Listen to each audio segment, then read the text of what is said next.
Et ce travail sur les mines d'uranium, évidemment, il est extrêmement important. Nous, ce qui nous avait surpris la première fois, c'est qu'on avait été, c'était dans les années 88, 89, je ne sais plus exactement la date, on avait été demandé d'intervenir, de voir. C'était du côté de Bessines-sur-Gartempe, donc vers Limoges, et s'il n'y avait pas des problèmes. Il y avait des anciennes mines d'uranium, et c'est vrai que quand la première fois qu'on a mis les pieds sur le terrain, nous on a des appareils, hein, on va sur le terrain, c'est l'environnement, notre domaine, et quand on va sur des anciens sites qui ont fermé déjà depuis longtemps, on est très surpris, on a été très surpris, on l'est encore un petit peu aujourd'hui. C'était dans un environnement qui semble n'avoir jamais été totalement perturbé. Il y a des arbres, il y a des vaches dans les prés, il y a etc. Et puis vous avez des appareils et vous les mettez en marche et vous dites, ouh là là, oui, il y a des situations qui sont tout à fait anormales. Et pourtant nous sommes dans des chemins, sur un parking d'un foyer de ski de fond, etc. Nous sommes à des endroits tout à fait ordinaires et banals, pas de signalisation. Et il y a des gens qui vivent là, alors c'est peut-être pas des millions de gens, mais il y a des gens qui vivent là, qui se baladent. Et ça nous avait beaucoup interpellés, parce qu'on n'a pas trop l'habitude de voir nos appareils chanter, entre guillemets, à ces niveaux-là, dans des environnements plutôt connus, comme une centrale nucléaire, enfin à l'extérieur, une centrale nucléaire, ou d'une autre usine, etc.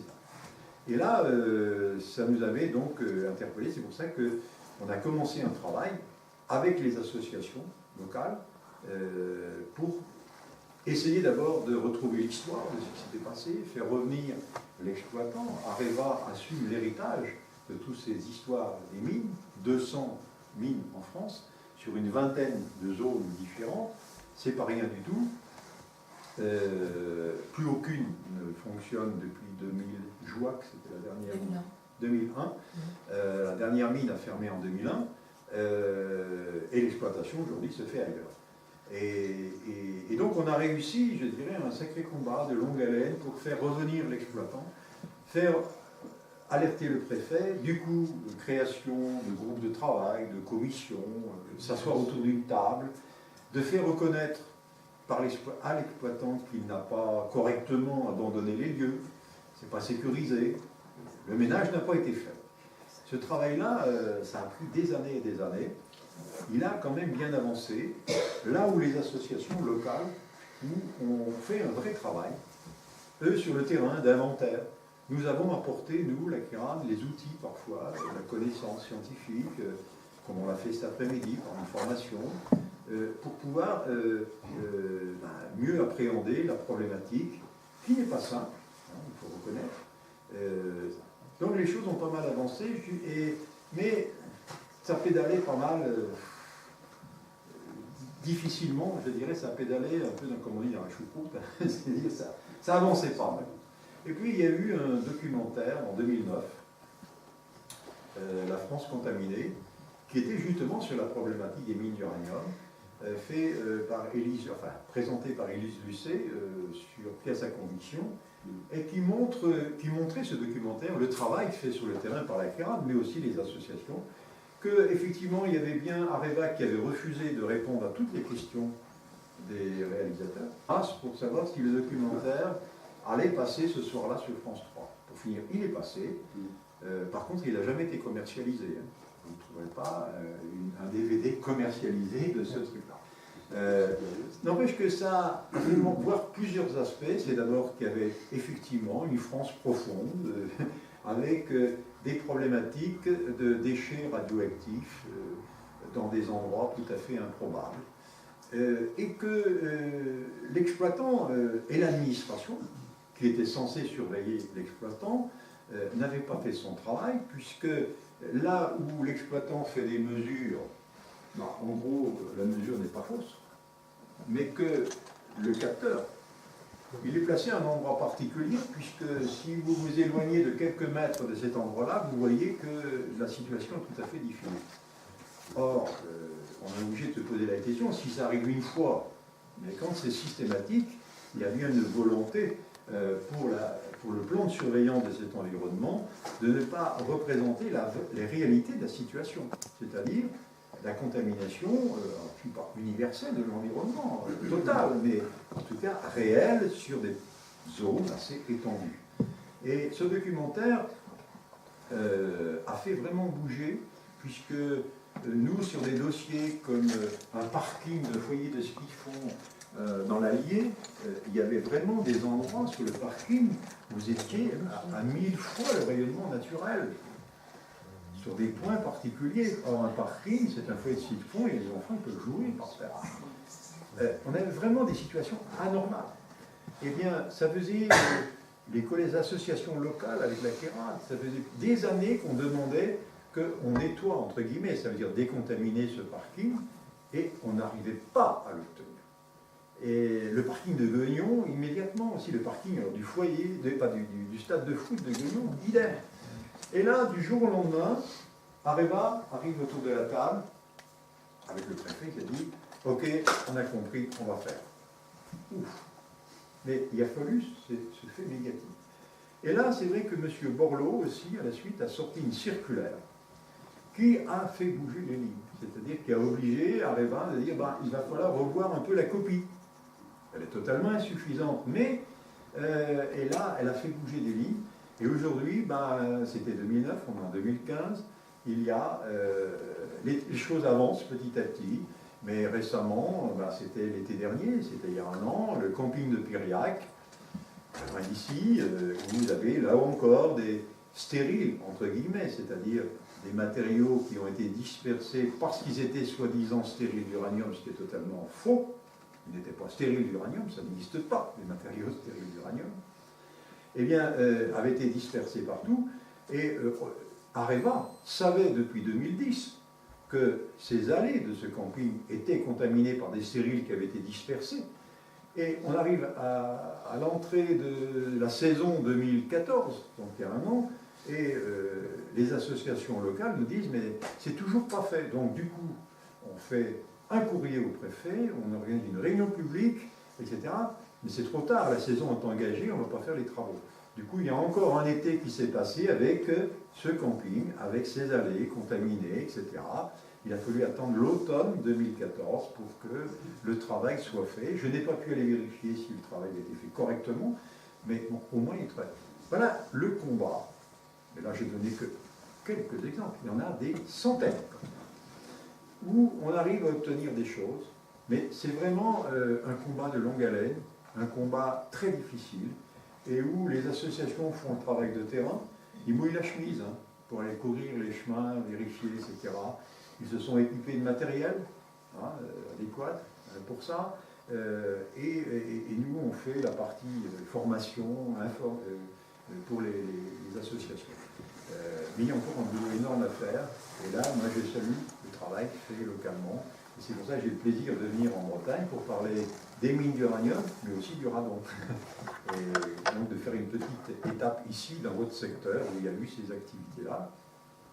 Il y a encore du travail à faire, donc il ne faut surtout pas lâcher la pression, surtout que moi je me pose beaucoup de questions sur l'avenir, et en particulier l'avenir d'Areva, qui jusqu'à présent était une entité solvable. Il ne lâchait pas facilement l'argent pour faire des rémédiations, mais au moins on avait un interlocuteur et les sites n'étaient pas orphelins. Qu'adviendra-t-il demain? Je ne sais pas. Je ne sais pas lire l'avenir, donc je ne dirai rien, mais ça me pose des questions, donc je pense qu'il ne faut pas attendre, maintenant qu'on sait que le problème existe, qu'il a été reconnu. Bon, qu'est-ce qu'on attend pour agir? C'est ça, que nous soyons en Bretagne ou dans la Drôme, c'est de penser au prochain accident nucléaire, parce qu'après Fukushima, même l'autorité de sûreté nucléaire française a dit le prochain accident, l'accident grave est possible en Europe. Et en France en particulier. Il est possible. Heureusement que c'est arrivé au Japon. Il est possible. Donc, depuis 2011, un certain nombre d'organismes se préparent à l'accident. En particulier l'Europe, qui est concernée par un certain nombre de réacteurs. 100 et quelques réacteurs.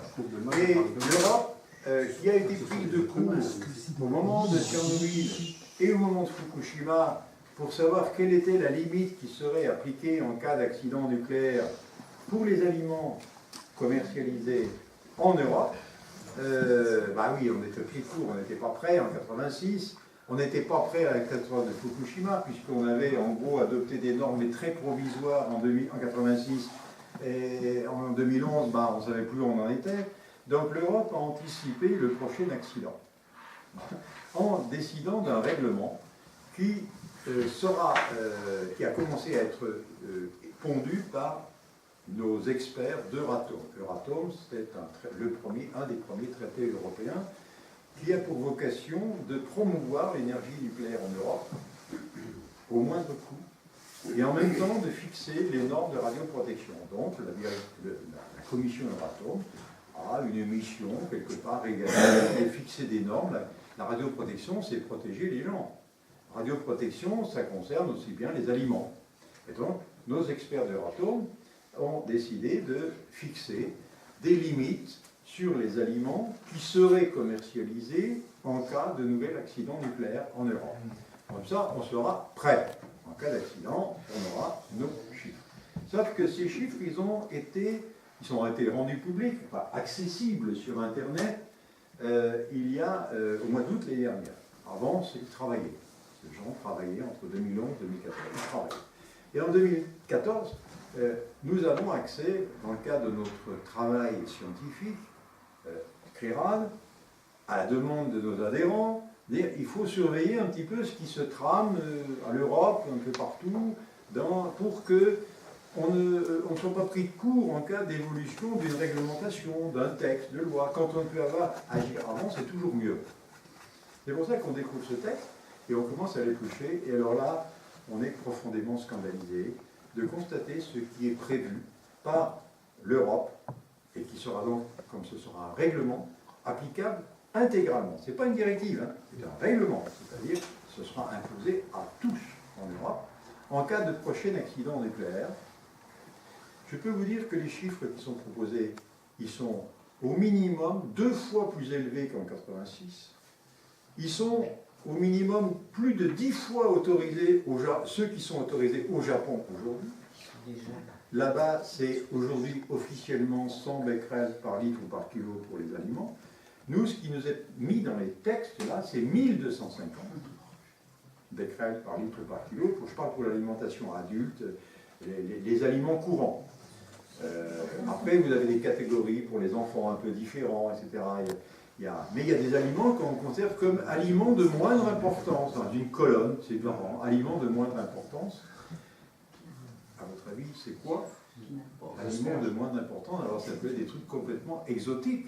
Mais là, vous y trouvez des trucs beaucoup moins exotiques, vous le pensez, aussi bien les patates douces, tous les additifs alimentaires sont dans les aliments de moindre. Et là, les chiffres, c'est pas 1250, c'est 12 500 qui seraient autorisés. Bon, quand on a vu ça, je ne vais pas vous faire là. On a évidemment étudié sur quelle base ces scientifiques ont travaillé pour sortir ces documents, bases scientifiques, qui sont censés, normalement, sur quel argument ils disent « nous allons protéger les gens ». Eh bien, ça ne tient absolument pas là. C'est truffé d'erreurs. Et toutes les erreurs vont dans le même sens, c'est-à-dire minimiser le risque, donc augmenter la limite autorisée pour les aliments. Ah oui, plus vous autorisez des aliments contaminés à un niveau élevé, plus vous augmentez la dose chez les gens, mais moins ça coûtera cher à l'État de gérer une situation nucléaire. Une crise d'urgence radiologique, puisqu'on ne parle plus d'accident nucléaire. Cette crise d'urgence radiologique, il faut savoir qu'elle n'est pas assurée. Il n'y a pas d'assurance qui assure le nucléaire. Il n'y a pas d'assurance privée. Il n'y a que des provisions qui sont censées être mises sur la table par les responsables, avec la participation de certains États. Pour nous, en France, on n'a même pas appliqué les conventions récentes. On est toujours à quelques centaines de millions d'euros maximum qui seraient sur la table. Quand vous savez le prix d'une catastrophe comme Fukushima, seulement 4 ans après, et pour faire pas grand-chose, parce qu'en fait on n'a pas fait grand-chose pour protéger les populations au Japon, il est évident que chez nous ça coûterait beaucoup plus cher si on voulait vraiment protéger. Donc il y a un vrai problème. On voit l'intérêt évident de fixer des limites élevées si on veut que ça ne coûte pas cher. Par contre, on sait que ce sera au détriment de la santé publique Et je peux vous dire que si ces normes-là sont appliquées, et que nous sommes tous confrontés, parce que l'accident se passera là, au cœur de la France, et que si vous faites un cercle de 300 km comme autour de Tchernobyl, je ne vois pas beaucoup de zones de France qui échapperaient à cette zone-là contaminée. Eh bien, ça veut dire des millions de gens qui mangeraient des milliers de becquerels. Et là, si vous faites les calculs avec les coefficients officiels, pas les coefficients CLERAD, les coefficients proposés par la Commission internationale de protection radiologique, eh bien, vous tombez sur des centaines de milliers de morts qui seraient considérés comme acceptables en fonction de l'accident. C'est ça, la réalité. Donc, évidemment, nous trouvons ça inacceptable de fixer ça. Donc, c'est pour ça qu'on a lancé une campagne, une pétition d'abord, pour interpeller les membres de cette commission, parce que c'est européen, hein, qui travaillent là-dessus, et une campagne de mobilisation avec, évidemment, mettre des petits papiers sur les magasins que vous connaissez, auprès d'amis, etc. Et puis nous allons faire évidemment une campagne officielle qui va démarrer la semaine prochaine, donc vous en entendez peut-être parler dans les médias, j'espère en tout cas. En tout cas, moi j'en parle un peu en avant-première, je dirais ici, en passant vous voir, parce que nous on est profondément choqués que nos experts soient à ces niveaux-là. Ce qui nous prépare là, c'est vraiment une hécatombe. Je dis bien une hécatombe, hein. Je ne mâche pas mes mots, parce que si on n'a pas bien fait les choses en 86, on n'était pas prêt, personne n'était prêt. C'est normal, on a fait des bêtises. Là, aujourd'hui, on sait. Donc quand on sait, c'est beaucoup plus grave. Qu'on fasse quelque chose dans l'ignorance, on peut comprendre. Quand on sait, c'est un crime, ça s'appelle. Si vous voulez prendre donc un petit papier pour mettre une affichette avec des pétitions, et si vous voulez prendre un marque-page, c'est l'occasion, on a fait tirer, on a déjà commencé à faire tout ça. Tout ça, ça a été fait, ce travail, cette réalisation a été fait sur les fonds propres de la CLERAD, par nos adhérents. C'est nous, nos adhérents, qui ont permis de faire ce travail. Et donc, vous pouvez évidemment vous servir là-dessus. Et voilà.